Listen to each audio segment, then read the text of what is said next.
Well, hello, and welcome back to that thing we like to call Curless Mania, where we talk all things pop, rock, and prog. And man, I got a panel tonight. I don't believe it. This is new for me. I usually don't have panels. I don't think I've had a panel in like forever. So I'm very excited to welcome back to the channel Mr. Eric Porter and Mr. Anthony Ferraro. Thanks for This having us, Tom. Yes, thank you. Of course, anytime. This is like an all-star panel, and the topic at hand was so appropriate to have these gentlemen on. Um, the topic of Steve Hackett came up, and Eric and I were talking about Mr. Steve Hackett, and we were saying like, man, isn't Voyage of the Acolyte like one of the best records you've ever? I mean, it's just freaking amazing, right? I just love this album to death. So I'm giving the game away from the. I don't care. I'm just gonna tell people right away. I love this album. Um, and it came up like Eric and I hadn't done anything in a while. We said, how about some Steve Hackett? And of course, Voyage of the Acolyte came up. And then we were talking, we scheduled it, we had it scheduled, we were talking back and forth. And then all of a sudden, I was thinking like, it would be really fun to have Anthony on because I know he loves Hackett. I'm like, and then of course, then Eric says to me, we should invite Anthony to be on this because it's Hackett. And I'm like, you're right, we should. Of course we should. So thankfully Anthony's schedule worked out. So we're all here. Fourth greatest album of all time in the Anthony Ferraro discography. You've even got it ranked. Wow. Wow. That's amazing. I love it. I love it. So so glad you're here. I'm so glad both of you guys could make it tonight. And again, we are here to talk about Steve Hackett, Voyage of the Acolyte. So I'm going to start with the question. I always do this. Eric, when was the first time you remember hearing anything from this record? I the reason I actually got into Hackett and Prague, I joined a band out of high school. I was in college and I was going to community college, and I met a guy, bass player, and I had a guitar shirt on. My uncle actually worked for Ovation Guitars. I had Ovation guitar shirt on, and he just said, "Hey, do you play guitar?" We got talking, and he said, "Come on over, we'll jam. I'm trying to put a band together." And this guy was all prog, and he was my exposure. I mean, I at that point, I listened to Rush, I listened to Pink Floyd, but that stuff you're hearing for the most part on FM radio. And by that time, as we talked about prior to filming, Genesis was more in their Abacab, that era. Yeah. Not that they didn't have touches of prog, but they weren't the prog band that they were. So this guy started introducing me to, getting a little deeper. So, and Genesis was his band, introduced me to them. I fell in love with Steve Hackett. Just his guitar playing, I just thought was something that was just very different to me. He has that ethereal quality about his, it's not everything isn't in your face leads, and he's just got this, unique. And that's kind of what you look for in guitar players, I think. Someone who has a unique sound, unique way of playing.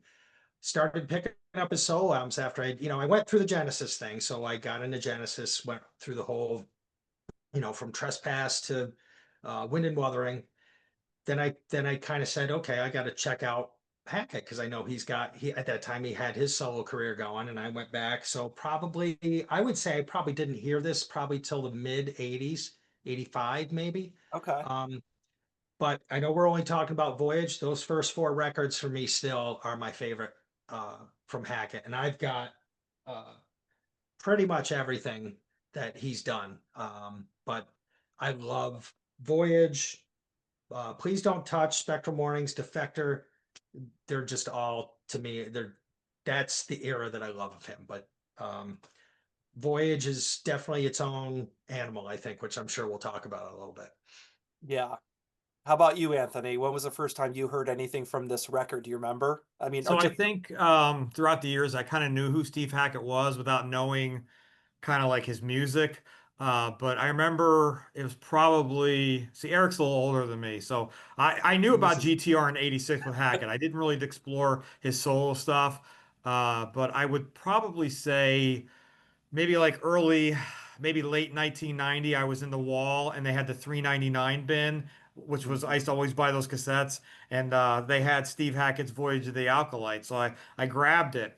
And I remember I was with my parents, so I had my Walkman, I was listening to it, and I think at the time I was thinking, I don't think I really understood what this album was going to be was going to mean to me in the future. I don't think I understood that at all.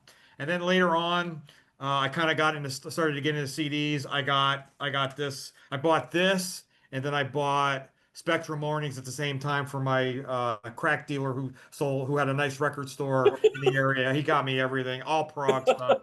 But that's kind of when, and then that's when I kind of got into it. Then I went back and got Defector because he used to have, when he had his CDs, he had them like the covers like in an album, and you'd pick the cover up and then you take it, and he'd have the CDs behind his counter. So to kind of create less theft. But I remember flipping through, I saw Defector, oh, I gotta have this. Like it was almost like I had to buy everything. So Yeah. around 1990 when I bought it on cassette, I used to see Please Don't Touch in the 3.99 bin for years, but I never really thought much about it, never bought it, never saw who was on it. But then around 94 is when I started to get into CDs. I bought Please Don't Touch, and then I fell in love with the two tracks. I know we're going off on a tangent, but the two Walsh tracks are amazing to me. Oh yeah. It seemed like Yeah. everything I was listening to was it was magic. It was pure magic. And then I came to the conclusion, this guy's my favorite guitar player because I did have Trick of the Tail for years. I didn't really understand how great he was until I started listening to his solo stuff, but he's become my all-time favorite guitar hero. I mean, I'm not a guitar player, but he's my all-time favorite player. He's got this tone. I mean, it's just as Eric said, he's not like you basically get like an atmosphere from him. You don't get like you don't get stuff like Vi and Satriani where it's a little more harder edge. This is just when you play with Hackett, it's like his guitar playing fits the band, not the band fits the guitar player. I think. Right. Right. No, you guys It's are more like a absolutely right. band. Like when you go see Steve Hackett, it's a band. You're not actually going to see Steve Hackett, the guitar player. It's almost like you're seeing the band play his music. Yeah. And I think you made a good point. I forgot about GTR. So, I mean, for that little brief window of time, they were getting a lot of airplay and a lot of MTV play. So a lot of people probably connected maybe with him through that. You never know. Um, and not even knowing his history with Genesis, even though I know they played him and how, the Yes guy and the Genesis guy getting together. But they did definitely get a lot of exposure. So. Oh, they did. I remember hearing like commercials like, yes, Genesis, Steve Right? Hackett, Steve Howe. Like it was like this huge hype. And then, and then It you heard really like was. when the heart rules the band or Well, whatever. that's when MTV played Um, bands, though. I mean, that's how you discovered bands. right, Was right. MTV. Yeah. You saw a video and you went out and bought the record. Yeah, it's true. I mean, it was a Yep, huge promotional thing. It was massive, right? And I mean, absolutely. I kind of like the Hunter. I thought the Hunter was kind of a cool Yeah, track. that was a cool song. I He mean, was, me in vocals. Max Bacon was a little rough for me. he was pretty. No, he was pretty rough. I mean, he was like a pseudo hair metal But I vocalist. don't think anybody's heard from him since. No, I don't think so. no, it was a bizarre band. That's probably after Eric gave him a bad review. He didn't want to sing anymore. Right, right. Yeah. So yeah, GTR was very hit or miss. I mean, I like we're on to tangent, of course. I kind of liked the what is it? Hackett to Bits. I mean, Yeah, I liked but the that was a replay on Please Don't that Touch, I was think, please. right? Yes, yes, exactly. Yeah, and then Steve Howe did like what was it? The Sketches in the Sun, I think, or Etches in the Sun. something. Exactly. Thank you. Yes, yes, which I thought was kind of cool. So I like they should have just made a instrumental record. But anyway, off the tangent, we're back. So I just wanted to say you guys nailed it. I mean, Steve's known for like his atmosphere, right? He's not just this. He's a lead player. He can play lead when he needs to or Yep, wants to, but a lot of times he'll pull back. And I think Genesis. That's what Genesis loved about him. He wasn't trying to be Eric Clapton. He wasn't trying to like be Jimi Hendrix. He was interested in atmospheres, and he could play acoustic, he could play electric, he could do all these different things. I always think of him when he said, I heard musical box and nobody was doing a musical box thing. And so when they're doing play me my song, I mean, he's serving the song. absolutely. So it's just cool stuff like that. And Hackett, there's no question. He is totally up there for me as far as guitar players.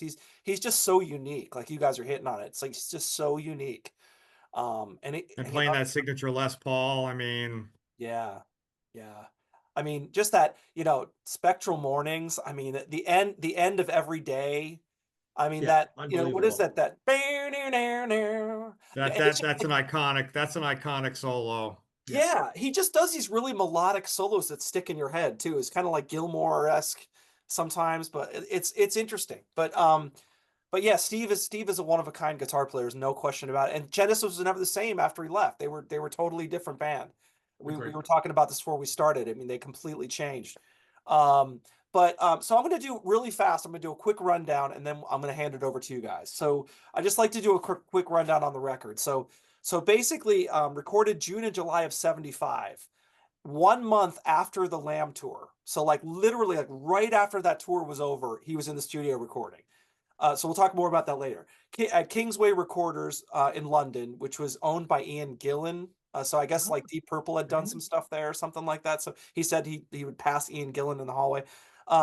It was released on Charisma in the UK, Chrysalis in the US, released October '75. And it was the first Genesis solo album. If you think about it, it was the first official solo record by any Genesis member. Produced by Steve Hackett and John Aycock. First official, so Phil Collins and Mike Rutherford guest on it, of course. We'll talk about more about that later. First, really, I mean, think about it, kind of like a lot of firsts with this record. It was sort of the first time that Phil Collins was doing lead vocals on a lot of the record. yep. So that's another thing. It was kind of a first. Um, Reached number 26 in the UK, so it was a bigger success than anyone thought it was going to be. That's a pretty good number. I don't think they were expecting much of anything with this album. It's a loose concept based around tarot cards, which I don't really know much about. I kind of looked that up a little bit. We can talk more about that. And then the idea of the solo record started during the Lamb recording, I think, in 1974, because they were just the Lamb. I wore this shirt for a reason. I mean, there was a lot of turmoil going on during the making of The Lamb Lies Down, and I think that's kind of started this whole process.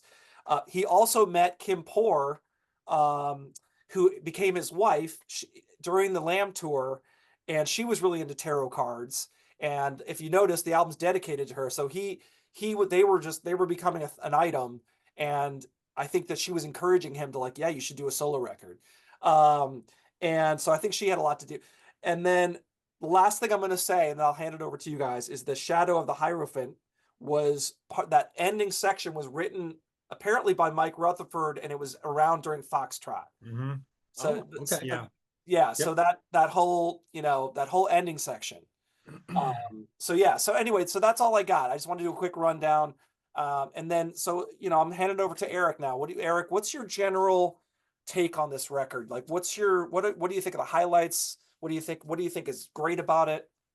What do you Well, I think what's great about it is it's definitely proggy. It's different than Genesis. I mean, you hear Steve, you hear the sounds he does, but it's got a different feel to it. I wrote down a couple words that I thought described it really well. And I think one of the words is chaotic. And when you listen to something like Ace of Wands, which opens, and it's just kind of right, I mean, takes left turn here. It's a great opener. I like the way Steve incorporates a lot of acoustic guitar.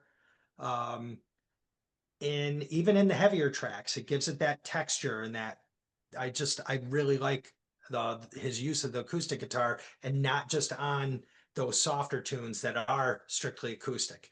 right? And I know that you mentioned, the unique sound he has, but I think, when I read about Steve and I read about Genesis, and this is a book, I don't if Genesis fans don't have this, you need this book, Nice, Armando Gallo's book. nice, yeah, If you read about Steve, he really talks up when you talk about, every guitar player will talk about their influences, right?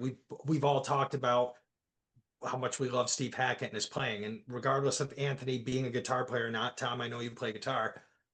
You heard something unique, you heard something original. And Steve brought that to Genesis. And you try to listen to those old Genesis records and you're thinking, who else would fit? Like you can't hear somebody else on those songs. It's like he just has this unique voice that he yeah, does, and he brought it to this record. And I like the fact that it's different. It doesn't feel to me, and people may disagree, but I think it's more eclectic than a lot of Genesis. Genesis to me got a lot of its quirkiness from Gabriel, but I thought their writing was more direct, and I don't mean that in a way to say simpler or easier, but Steve, I mean, you get a break and there's a cough and there's Yes. penny Yes. whistles going. I mean, Right. he's really put, and there's a lot of variation in the instruments, right? I mean, you've got, we just talked about Shadow of the Hierophant, and maybe this was Rutherford's influence, those monstrous bass pedals.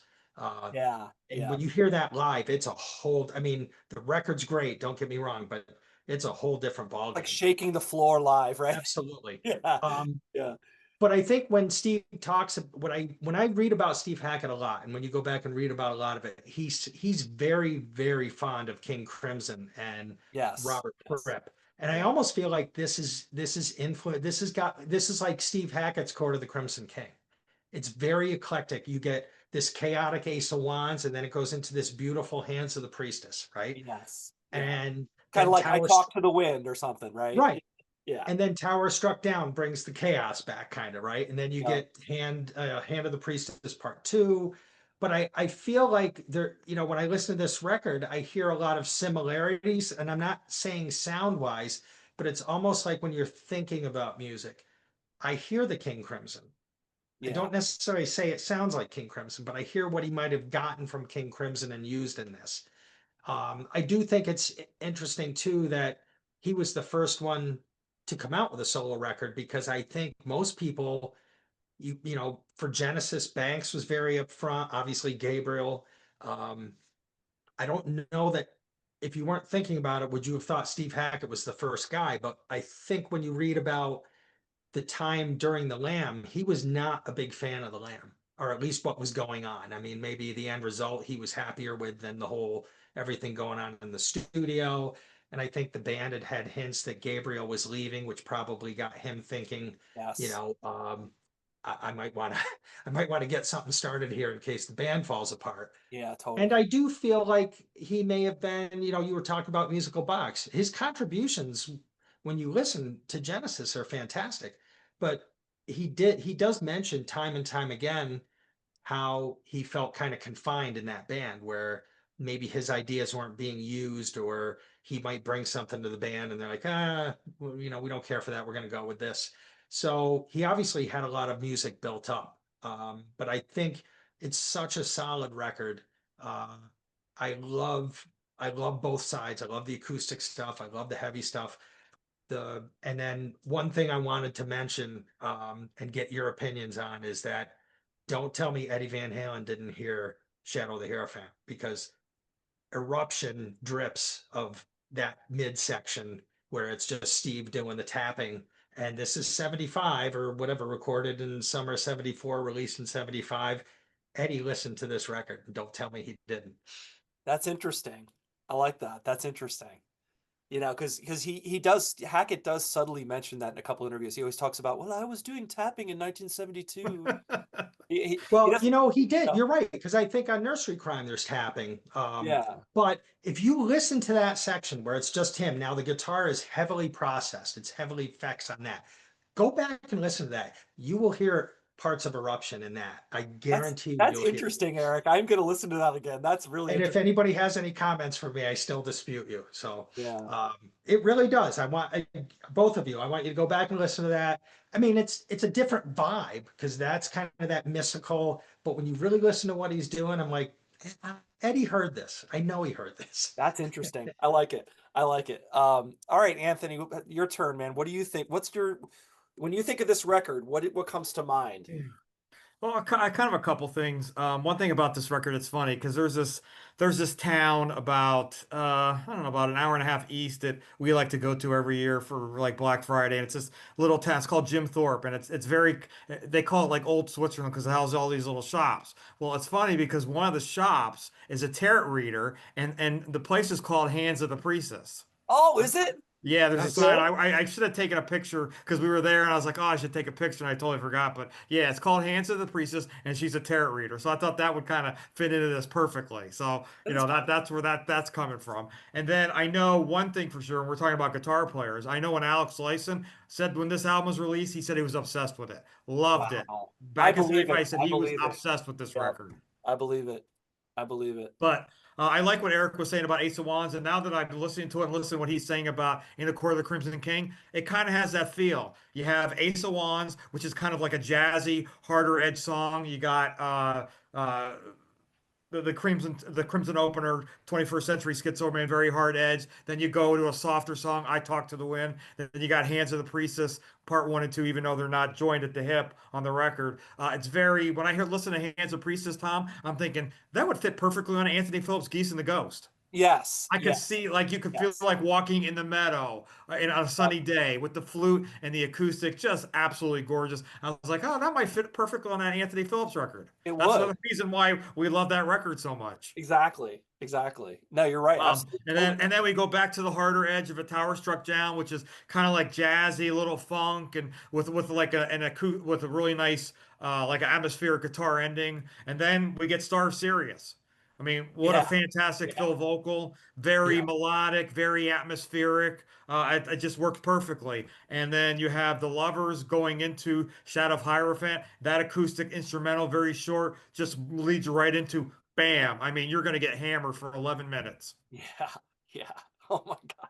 Shadow of the Hierophant. It was so awesome. Oh, I just saw it live again last month, and it was just like, oh my goodness. I Yep. mean, it was amazing. So is this Yeah. true? You're just so Anthony, you just saw it and he played it. Now, is this true? Because I had heard that he didn't play that song for years. And I guess like Steven Wilson God, said, I've seen him you gotta 11, play like 10 or Shadow of the 11 Hierophant. times, and I can't remember. I know. I'll have to go back to some of those live releases, Because I Tom, know because speaking of Spectral Mornings, I think the last time I've seen him about 10 times. I think the last time I saw him the year before, he was opening up with Spectral Mornings, which was cool. yeah. Yeah. Yeah. I think Spectral Mornings has been in the set a long time. I don't, Now, uh, was Shadow the closer, Anthony? No, I don't think so. I don't think Because so. Pete and I saw him in I think it was the Connecticut closer for the first set. for the first set. Yeah, Yes, yeah. for the first Okay. set. Okay. because I saw him in Connecticut with Pete, Because and after that, everybody had to take a break. We're like, what did I just see? Yeah. no, it Yeah. was great. Great band. I'm kicking myself that I didn't travel to see that show. He didn't come anywhere close to me, but I should have traveled. I should have gone. Yeah, he usually comes to a theater pretty close. Well, close to me is like an hour and a half, but my buddy and I drove 3 hours. We're like, I got to see this because I'm thinking every time I buy tickets, is this going to be the last time he plays? Yeah, But he keeps ramping Keeps up a tour going. each year. Yeah. you Yeah. have to think that. I mean, I that's why I went, because the place I usually see him, he hits every time he tours, and the place is being renovated. So, and Pete knows, because Pete will come up and see shows with me, and he's like, I know he's not playing in Albany. You want to come down to Connecticut with me? And I'm like, oh, that's 3 hours. It's a work night. And I'm like, yeah, I'm Long gonna do night. it. Yeah. I did it. Had to do it. We only live once, right, Yeah, Eric? Yeah. exactly. I remember talking to one of my friends and he was trying to convince me to come to a show. And I said, oh man, it was in Chicago. And I was like, I've had a really long day. I'm really tired. I'm not feeling that great. And I was like giving him all these excuses. He goes, all right, too tired to come to a show. And I was like, I forget it. I'll be right there. Click. Exactly.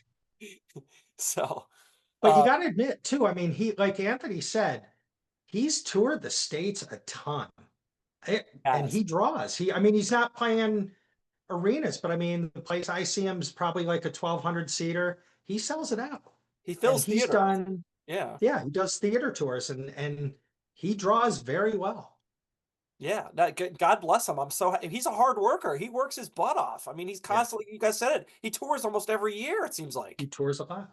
It's I think crazy. I've already read something where he's got, because I know Roger King, this was his last tour, and he's already got Lally Larson for his next keyboard player, and he's talking about a 2026 tour. And I'm like, have you Yeah. even recorded anything? He's been on the road for months. Yeah. Yeah. Yeah, he's gonna call this one. It's just gonna be uh Hackett and Genesis Gems or something like that. Okay. Okay. Well, if he comes around, I mean, I'm kicking myself for missing him this round. I mean, it wasn't anywhere close. I mean, to my defense, it wasn't, I had to go really far to get to see him, but if he comes anywhere near next time, I'm going for sure. There's no question. You know what? I'll even come to the East Coast. I'll come and see a show with you, Eric. All right, sounds Yeah, good. let's do it. We'll all meet somewhere. Well, I'll go somewhere. I swear to God, Right. I'm not going to miss it next time. So, all right. So anyway, so we are continuing a tangent. So you talked about Shadow of the Hierophant live. So was that just like the ending section? Did it go on a long time? It's just you had to be there. I mean, it Yeah, was just yeah, it was I you had to witness it to describe it. It was just like, what did I just see? It was yeah, almost like it was just turned up a notch, and it was just like this guy's 75 and still playing his ass off. I mean, it was yeah. you had to And be there. You yeah. just had to. And Tom, I know you play out a lot. I think the guy at the board did one of these and just Yes. started bringing the levels up because, and that song, it's got that subtle intro and it starts to build, and then when that ending builds, I could just see the guy behind there like, I'm gonna push these as far as they'll go. Yeah, It's just massive. It's one of those that hits you here, right in yeah, the chest. yeah. Well, And one and thing it, I want to say about this album and like the subsequent the albums that came later, especially the first four that Eric and I consider like the gold standard of four records. His brother is a hell of a flute player. oh I mean, God, yeah, his flute, yeah, he is. like going off a tangent, but on Defector, the steps, that opening flute intro Yeah, is absolutely Yes. fantastic. haunting, gorgeous, beautiful. I mean, it's just unbelievable. I wish he would bring him on tour. I really would. Yeah. I mean, I John mean, I John know he's doing his own solo stuff, but my goodness, some of the flute playing he plays on those records. Great. John is talented, man. He is a Yep. talented guy. And apparently he had a hand in writing Tower Struck Down or something. He added some ideas to Tower Struck Down at some point. But so so I would say that the three songs that he plays the most now live. It seems like he plays Ace of Wands, Tower Struck Down, and Shadow the Hierophant. The three that seem to be on the set list in the last few years. Yeah. I haven't seen him do Star of Sirius in a long time. Have you? Yeah, that doesn't ring a bell with me No, either. and he had the drummer singing that, didn't he? The other Oh, he drummer, did. Roger McGuinn or something, or Roger McGuire. Huh. Well, he's had what, Blundell, This Gary was actually O'Toole. before Blendell. Gary O'Toole, I think it was. Gary O'Toole, that's his Yes, name. yes, yes. Right. Yep. Yeah, that's it. So here's a question for you. Another random question. Doesn't it kind of feel like you were saying that the Ace of Wands kind of like just craziness, right?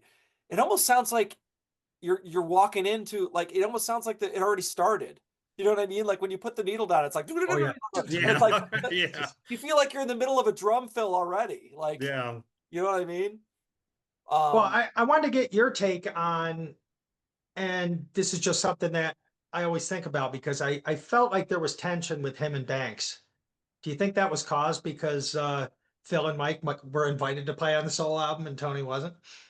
As I said, has Tony ever played on anybody else's solo album? No, that's true too. No, That's true I don't think too. he has ever. Never does. no. I think that Alpha. I think Tony's again. I'm speculating, as our friend Luis likes to say. We're only speculating. We don't know.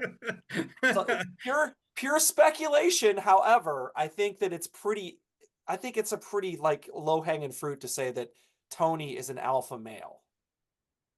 He's pretty aggressive with his ideas. He's I was pretty gonna say I felt like Steve felt, at least quoting and reading some of the stuff, that when he would bring something to the band, it might have been Tony who was like, I think yes. that's gonna work, Yeah, right? but I That's kind don't of the think they feeling I turned down the first of fifth solo. Now, do you? no. No, they didn't. No, no. They And should, yeah, you should be um if he had done that, he would have been robbing us of some amazing stuff. Yeah. Well, and no, you know, it's funny because on you have Tony and Steve wrote Entangled. I wish they would have written more together. I mean, that song is right, amazing. right, exactly. But think about Entangled. I feel like Steve had the intro, Tony had the outro, and there was not really That's they true. the That's two true. did not meet. It You know was what I like two mean? puzzle pieces putting together. Yeah. Exactly. But it still worked It beautifully. works. Yeah, it is. It's amazing. No, I agree with you. I mean, Anthony, you're right. I wish they had collaborated more because, and you know what's interesting is that I'm going to say a couple things here. Couple things about Tony Banks. Okay, one is he said that he missed Steve when Steve left the band. He said he actually missed him because Steve was always up for doing the crazier stuff. Whereas like Phil and Tony or Phil and Mike would be more conservative and like, no, let's do like follow you, follow me, like let's just stay with that one chord change and we'll just do that. Whereas I think Steve was more like, yeah, let's do something crazy like King Crimson, like, you know what I mean? I think that he kind of missed that a little bit. I Um, like hearing that because I don't know that I'd remembered hearing that before, but um That's interesting because Tony's a great writer. You can't take anything away from Yeah, him, I right? mean, We he talk pretty about much wrote the whole Steve. Trick of the Oh, he's a Tail album. genius writer. He's a genius Yeah, writer. you talk about for the Fifth Steve solo. How about the intro? I mean, that's Yeah, Tony, right? And that's yeah, fantastic. So you're right. The collaboration of the two probably would have been nice to hear more from them working together. yeah. And so here's another question for you. Do you think that this album, I was thinking about this when I was listening to the record. Do you think this record changed it changed a lot of things with Genesis, right? This album, in my opinion, because to your point, Tony wasn't invited to the party. I wonder if he was a little bit miffed about that. Secondly, there was a lot of confusion of whether Genesis was going to continue or not. Right. Steve was still making this record when they started rehearsing and did Dance on a Volcano for the first time, which was interesting. Steve wasn't part of the initial rehearsal, so that kind of, it's almost like, was that going to be like a portent of things to come, right? And then, do you think, here's another question for you both. Do you think that this album changed Steve's attitude a little bit? Like, once he had made this record, he was telling Phil and Mike what to play, and they were doing it for him. And he made a successful solo record, and he had that under his belt. Yeah. And then he goes back to Genesis, and then he's being kind of the supporting player again. And he's kind of, by I think by Wind and Wuthering, he was getting more and more frustrated. Like, Mhm. I want to get my ideas out, and you guys are you're there's five, there's four people in this band, man. Like, I think he was getting more like that every album. Do you think that's true? I think the album gave him confidence. If his ideas weren't being used in Genesis, and then, like you said, this was a top 30 album in UK, hit 24, I think you said. Yeah. Yep. And it may have done as well as the old Genesis stuff. I don't know how great the old Genesis stuff did. Not that, I mean, it did well, but I don't, if he comes out with a solo record, he's the first one to do a solo record. It was successful. It's got to boost your confidence. And if you read about him, I think initially when he came into the band, there was intimidation, not intentional. I think maybe he wasn't 100% comfortable with his ability. I don't know why, but I get the feeling he was kind of like, oh, okay, what do you want me to play here? Yeah. And Yeah. he Yeah. grew. And I think this was something that probably really, he's like, I can do this. So Yeah. Now that you bring up the King Crimson bit, I mean, where do you think you got the sitting on the stool probably from? Yes. Right. Right. Good point. I mean, that's just Yeah. everything I've read, not everything, but when you read about him and he talks, he seems to bring Fripp and Crimson into a lot of conversation. I know he was very impressed with the writing, obviously Robert's playing, so it had to have an impact on Oh, I think he loved Crimson for sure. He does mention it many times. him. Hmm. He loved Court of the Crimson King, apparently, Yep. just like loved it. But yeah, no, I think that I think that this record changed Genesis. I think it did because especially by Wind and Wuthering, I think he was getting more and more frustrated because he felt like his ideas weren't being used enough. Hmm. Now, he And did get Blood on the Rooftops on yeah, there. exactly. What's crazy is that he got more on that album than ever, right? Yep. He was all over Wind and Wuthering.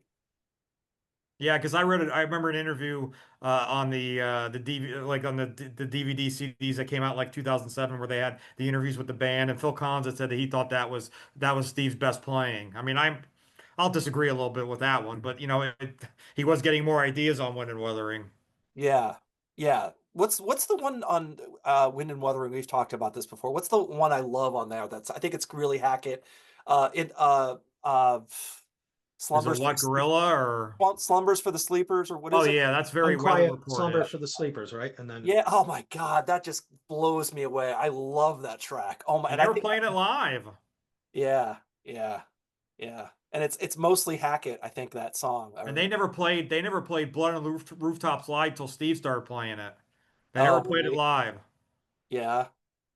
That's weird that because it's what's interesting is that if you watch those 2007 interviews, Interviews. that both Tony and Mike, I think both all of them, I think say like, "Oh, Blood, I forgot about how great Blood on the Rooftops was." Like, yeah, Duh. yeah, you could have asked us, right? We'll tell you. yeah, right. Can I be on these interviews? Can you get me on there? I'll tell you the truth. Yeah, it is interesting because he does kind of come out of his shell. Um, I think he does play a lot, and I agree with you, Anthony. I'm not sure. Maybe it's his most. I mean, there's parts of it like he's not big on the Lamb, but Fly on a Windshield kills me every time I hear it, right? You feel like saying Yeah. Steve. Yeah. But he plays a lot of that stuff. I mean, he's gone out and done a Lamb show as one of his solo tours, I think, and then he'll do like his favorites from the Lamb, and then he does, you know, his solo stuff. But I don't know. I mean, you could pick stuff out of every record, and I loved watching. I don't know if you guys have seen it. There's from Nursery Crime era, and they're just playing and just watching him play. I'm like, you know, he's great. He Yeah. just, I don't know why he didn't have confidence at that point because he was fantastic on that. And that's kind of his, you know, they did Trespass without him. Nursery Crime's his first record with them. And Right. he's fantastic on those songs. He is. He's really good on Nursery Crime. I agree. I mean, Really he's good very on good. Nursery Crime. Yeah, And and he's it's got, he's yeah. very raw on Nursery Crime. I don't think he perfected his sound, but it's great. I still love his tone on Nursery Crime, but he's got more grit to it, I think, Oh, than, especially on Hogweed. yeah. Yeah, yeah. Yes. Yes. I love that's Dun, just dun, like, oh, dun, dun, dun, dun, dun, dun. Yeah, right along with the keyboard. He's doing yes, the, exactly. Exactly. When again, he and Tony together, it's like yep. Yeah, um exactly. Little yeah. magic. But yeah, no, I'm with you. And then listen to like I listened recently, I listened to the live version of The Knife on the first live album or whatever. Oh my God. It's like it's so powerful. Yeah, And great song. Hackett's like killing it on that. Ugh, I yeah. think, yeah, with him live, and like Anthony said, I've seen him. Maybe I might be up there with you, Anthony. 9, 10 shows, and I have not walked out of one show going. I've liked, and his band changes fairly. I mean, he's had that Rob Townsend for a while who does uh clarinet, which is a cool addition. I Yeah. like when he uses the clarinet, and he does the flute stuff too. He had DiVirgilio this tour, but he's had Craig Blundell, he had Gary O'Toole, he had Ronnie Stolt at one time playing bass. Uh, Jonas Reingold, I think, was with him this tour. Nick Um, Begsy. Nick Beggs has played with him, right? I mean, just great musicians, and they just every time you walk out of there, you're just like blown away. I mean, And you know what's funny is I've seen him so many times, and each time I get tickets, I'm always excited for the next show. yeah, Like Yeah. I exactly. know what I'm gonna get. Yeah. It's gonna be magical. To your point, Eric, that's probably why he keeps selling out theaters because everyone knows he's going to put on a good show, But I and they mean, think about that loyalty, right? I mean, Anthony just said he's seen him 10 times or whatever, 10, 11 times. You're going to go every time he comes close to you or relatively close to you. You're relatively. still going. So, I mean, how many people go to a show and said, I saw that band 2 years ago. I'm not, you know, I'm not going to pay again. I'll pay to see him until he's done. I Right. won't miss a show. Yeah. No, that's awesome. I love to That's hear why that. I just got tickets to see John Anderson again next April. I mean, I'm Anthony, gonna hear Awaken for the 50th time, and it's gonna be awesome again. I'm going to do that as well, Anthony, because I want to see that. I want to see the Band of Geeks. I mean, that's a great band yes. he's got playing with Yes. him. Yeah. So John is coming close. I'm definitely going to see him for sure. There you go. He's going to be close. We'll do a round table, and that's when we all see the show. Yeah, that's a good point. We'll do a video on that. Yeah, absolutely. Um, yeah, that's gonna be cool because the Band of Geeks, I've heard that the Band of Geeks is just like amazing. It's supposed to be amazing, yeah. Yeah. Well, yeah, the keyboard player Tom was in the Brand X reunion. Brand Chris X. Clark, Oh, amazing. nice, nice, nice. Oh, it's awesome. All right, well, I guess final thoughts. What are our final thoughts on this record? I mean, to me, it's like a 5-star. I mean, I just love this album. I just think it's just so well I done. I think, like Anthony and I said, I hold the first four in such high regard. Not that I don't like his other stuff, but this and Spectral Mornings for me are probably my two favorites. Not that Defector and Please Don't Touch. I mean, Steve Walsh, Anthony, you said you gave top five or Hackett's your favorite. Steve Walsh is just one of my favorite singers. I won't give him number one, but he might be number one. And that's a great record, and it's very different. That's the thing. I think Spectral Mornings and Defector maybe come back a little bit. Please Don't Touch is kind of a weird album, Kind of a but strange it record. fits. Yeah, It fits kind in of. there. Yeah, it's kind of an Oh odd. yeah, the two Richie Havens songs are great. Yeah. It's almost like when I bought the album, I knew while she was on it, those two songs were going to be fantastic. And lo and behold, they were freaking They're great. amazing. Yep. Yeah, right. Was it Racing in A and Racing in Racing in A A, and Narnia. Narnia? right. Yeah. Yep. Yep. And But then Icarus Ascending is Havens, right? Oh, yeah, and there's another Hickory Ascending, and How Can I is another How Can I? Haven. There's Right. actually a video for that on you. Okay. Check it on YouTube. It's him, just him playing the guitar, and Haven singing. Cool. Very cool. But I guess I never looked, Tom, when you mentioned it was 24 in the UK charts, and just think of that, you know, here's the Genesis guitar player. He might not have been the most outspoken member or the most well-known member. And I think it just shows you the talent this guy had. He comes right out of the gate with just an absolutely amazing record. And Yeah. I Now, don't want to if say he hadn't recorded this record, he may have stayed in Genesis. Yeah. it's true. Yeah. Yeah. There's a I think this kind possibility. of gave him the kind of like the push and the right. Hey, I can do this. Yep. Yep. And then look, look, he leaves Genesis. He works on his next album. He's getting Richie Havens. He's getting Steve Walsh. I mean, he's getting, Phil Ahart played drums on him. He was getting some Yeah. guest stars that obviously, felt like he obviously had the credibility for them to play on this record. Oh yeah. Absolutely. And I think Kansas were Genesis fans. I mean, I think they were like And it's sad that they couldn't, I guess the record company wouldn't allow the Walshy tunes to be released. They could have been hits. yeah. Oh, Yeah. is that true? Yeah. I didn't know that. I didn't know Yeah. that either. Yeah, Kirshner put the kibosh to it. Behind the scenes. Yeah. Interesting. Don't know why. It gives your band exposure too. Yeah, anyway, who knows? Who knows? But yeah, but yeah, no, you're right. Those first four records, the first four albums are fantastic. And it's funny. I listened to Defector. I hadn't listened to Defector in a long time. I pulled that out and listened. I was like, oh my god, there's some stuff on that that's just like bonkers, but awesome. Like just like the steps and like Yeah. just I mean, just certain things on there. You're like, oh my god, Oh, And and I even- Jacuzzi's another favorite. jacuzzi. Yeah.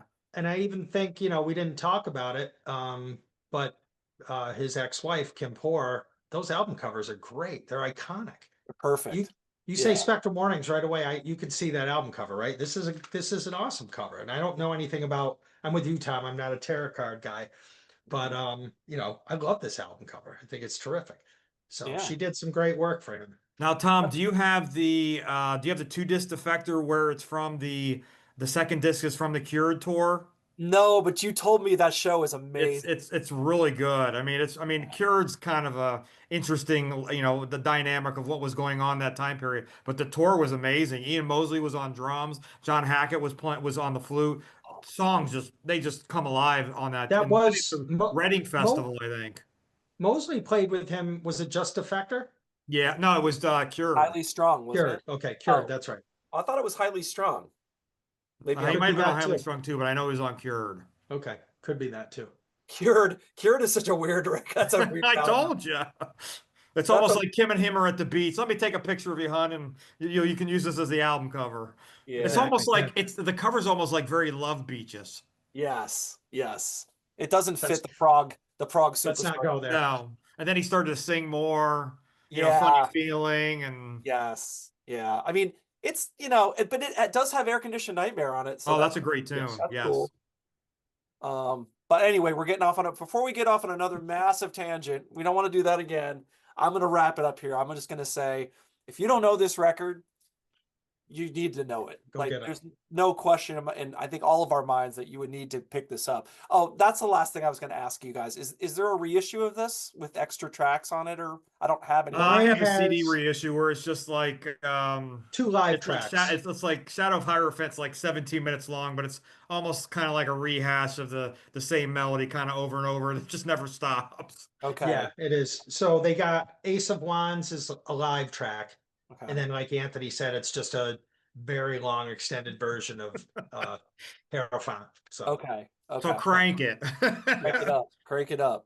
But yeah, no, so anyway, yeah, I would say that this is an essential record, and I'm so glad that you guys could join me to talk about this album. I just think it's worth talking about. And this is the last thing I was going to say. I almost forgot to say this, because I might name this like Lost Genesis record #2 or whatever, because a lot of people at the time, I remember my buddies were like, "Oh, this album's like a Lost Genesis record. It's almost like a Genesis album," and it's not really. Like to Eric's point, I think you said this. It's not. It's a little different than Genesis.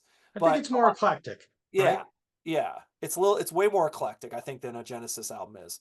But it could be said. I mean, there are moments where you're like, man, this sounds very Genesis-y. But For and sure. another thing, I'm getting all these thoughts now.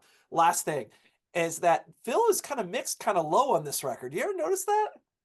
The drums? The drums are mixed kind of low on some tracks. You're like, man, turn the drums up a little bit. I'll have to go back and listen for that. I don't know that I picked up on it. Ace of Wands, he's kind of up front Yeah, with the Ace of Wands he beginning. is, but there's maybe it's Shadow. I can't remember what song it is. There's one song where you're like, man, come on, it's Phil Collins on drums, turn it up. But anyway, I'm just quibbling. This is all quibbles. It's an amazing record. You gotta listen to it, gentlemen. Thank you so much. Well, one thing Thank I you. wanted to say, Tom, is it seemed like Phil was like he got to the point where he was behind the drums with Peter. Then he came to the forefront. Then he's guesting on Steve's album. And then he guests on 2 track on Anthony Geese and the Ghost album. Then he's singing a couple tracks on the Brand X records. I mean, and everything he was doing was magical. Yes, yes. Phil Yeah. Phil was always a hard worker, always. Right? And then he He started he never singing, wanted to stop. about He never love in the wanted to 80s. stop And playing ever, right? I Is mean, that fair to say? just take the drum. I mean, even if he never sang a note, his drumming is amazing. You know what I mean? He Yeah. played drums with Brand X and what Clapton and everybody else. So yeah, you're right. He always wanted to do something or be involved in something. But yeah, I mean, you can't blame people for using him, especially if he made himself available. Yeah. You know?